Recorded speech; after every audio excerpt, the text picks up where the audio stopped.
Welcome to Francois Champollion.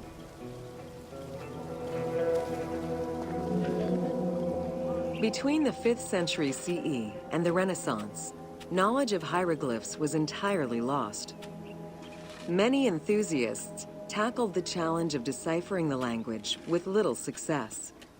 Some groundwork was made with various researchers identifying names and some grammatical structure, and confirming that cartouches were markers for royal names.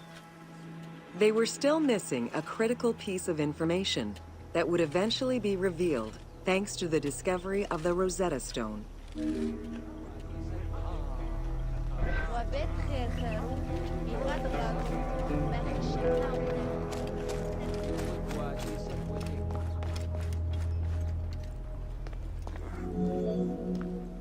The Rosetta Stone was found in 1799 by Bouchard, a soldier in Napoleon's army. The stela dates from 196 BCE, written in ancient Egyptian and Greek with 3 scripts: hieroglyphics, Demotic, and Greek alphabet. Following the defeat of Napoleon Bonaparte in 1801, the English took possession of the stone. It has been at the British Museum since 1802 and remains the most visited object of the museum to date.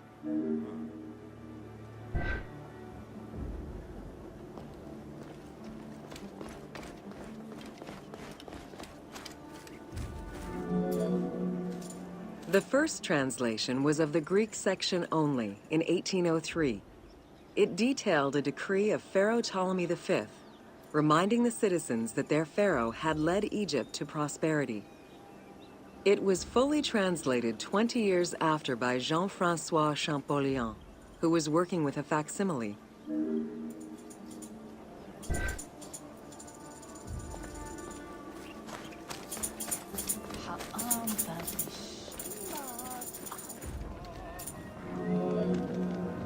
Through his studies of the stone, Champollion was able to make a critical observation that would unlock the whole mystery: that hieroglyphics were not only ideograms, but also phonograms. Hieroglyphs consist of phonetic glyphs, single characters, and logograms. Essentially, they are a combination of phonetics, alphabet, and full words, which in total form a language.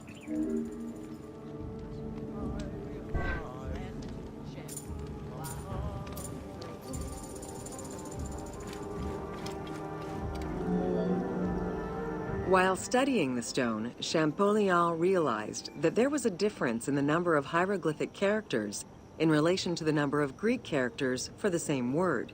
This led him to believe that hieroglyphs must have phonetic characteristics.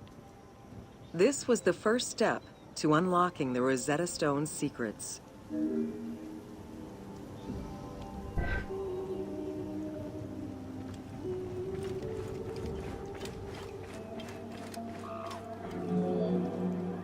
To prove this theory, Champollion began identifying Egyptian rulers' names and then compared their phonetic pronunciation to the Greek version.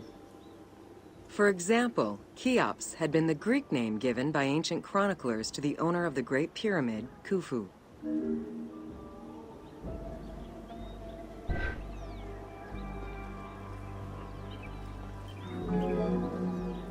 The next step for Champollion was to confirm that his approach was verifiable by using the Philae obelisk as an additional reference. Engraved in the obelisk are 2 inscriptions in Egyptian hieroglyphs and Greek. Once he confirmed the names of Ptolemy and Cleopatra within these texts and confirmed the same phonetic patterns as on the Rosetta Stone, Champollion knew he was on the right track.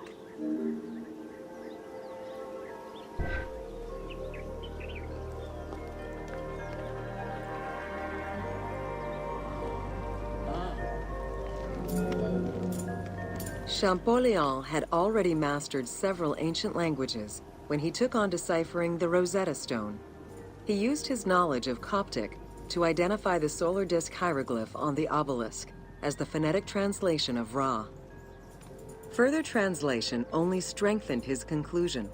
Egyptian hieroglyphs encompass the alphabet in both phonetics and determinative ways, which means that the symbol represents the word itself.